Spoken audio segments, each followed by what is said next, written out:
we have a listen to some of the other parts of the song?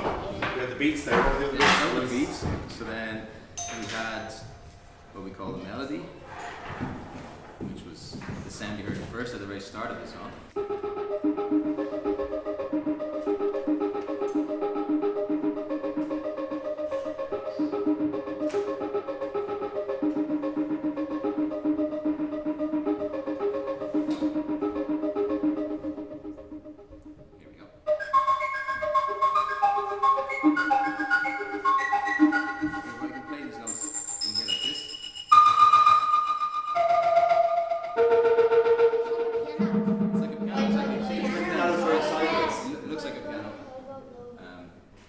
Instead of playing them on a piano, I have this little pencil. You can see that it looks like a pencil, and I can just draw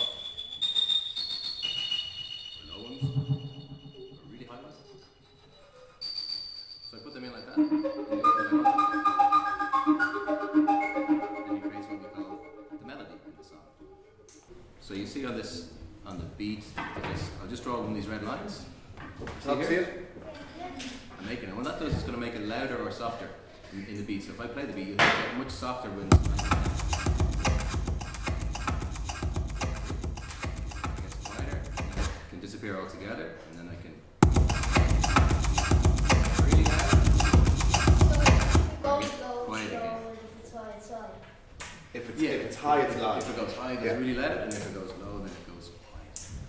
So on this line down here, it's completely gone. Yeah. And when it goes up here, and then it goes to the top, it'll be super loud. You can't go to the top, it's too loud. So you can draw those lines in, and then you can press play, and it just does it all itself. So you don't have to be turning it up or down.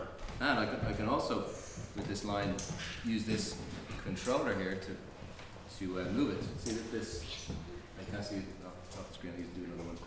Maybe this one here. See the way it's moving? So I can also do that same thing. If this is at the very bottom, it's going to be really quiet. If it's at the top, it's going to be very loud. And so I can have control over the elements of the music. This or with this, or with this. Lots of different